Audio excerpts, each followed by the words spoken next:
আপনি কি জানেন দিন বা রাত সূর্যের জন্য হয় না। অ্যাস্ট্রোনটস যখন স্পেসে যায় তখন তারা সূর্যকে দেখতে পায় উজ্জ্বল, কিন্তু তার চারপাশে শুধুই অন্ধকার।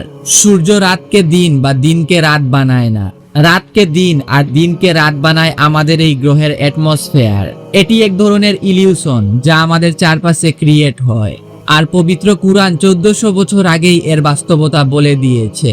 সূরা আস-শামসের 3 ও 4 নং আয়াতে আল্লাহ সুবহানাহু ওয়া তাআলা বলেন, ওয়ান নাহারি ইজা জাল্লাহা ওয়াল লাইলি ইজা ইয়াগসাহা, যার অর্থ হচ্ছে কসম দিনের যখন তা সূর্যকে প্রকাশ করে আর কসম রাতের যখন তা সূর্যকে ঢেকে দেয়। ফার্স্ট প্রুফ, কুরআন বলেনি সূর্য দিনকে প্রকাশ করে, বরং কুরআন বলেছে দিন সূর্যকে প্রকাশ করে। এখন একটু বিজ্ঞানের কথা বুঝতে হবে। সূর্যের আলো বাস্তবে সাদা রঙের হয়ে থাকে, কিন্তু সূর্যের আলোতেই লুকিয়ে রয়েছে বিভিন্ন ধরনের আলোর লাইট ওয়েভস, যেমন red, orange, yellow, violet, blue.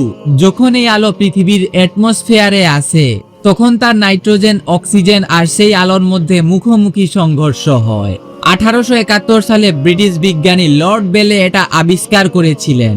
ছোট ওয়েভস যেমন ব্লু, ভায়োলেট এগুলো বেশি ছড়ায়, এবং লং ওয়েভস যেমন রেড, অরেঞ্জ এগুলো সোজা পথে চলতে থাকে। তাই পৃথিবী থেকে সূর্যকে দেখলে লালচে কমলা রং বা কোরাল টাইপের গরম একটা রং মনে হয়। আমাদের আকাশের রং নীল, কারণ অ্যাটমসফেয়ার আকাশকে নীল বানিয়েছে। সেকেন্ড প্রুফ, স্পেসে অ্যাটমসফেয়ার নেই, স্পেস হ্যাজ অনলি ভ্যাকিউম, অর্থাৎ আলোর সাথে সংঘর্ষ হওয়ার মতো কোনো জিনিসই স্পেসে নেই।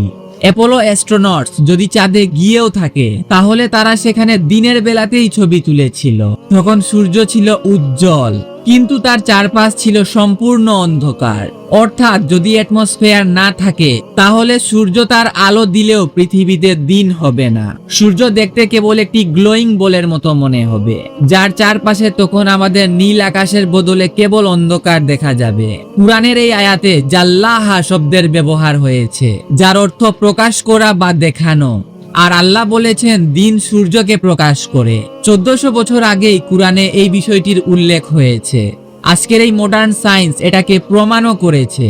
তাই এটা সেই রবের কালাম যিনি বানিয়েছেন মহাকাশ, আকাশ, আর সেই আকাশে দিয়েছেন অ্যাটমসফেয়ার যাতে সমস্ত সৃষ্টিকুল ব্যালেন্সে থাকে। আর তার মাধ্যমে আল্লাহ সূর্যকে প্রকাশ করেছেন। সুতরাং তোমরা তোমাদের রবের কোন কোন নিয়ামতগুলোকে অস্বীকার করবে, যিনি বানিয়েছেন পুরো বিশ্বজাহান আর তাতে রয়েছে কেবল তারই আধিপত্য। সুবহান আল্লাহ।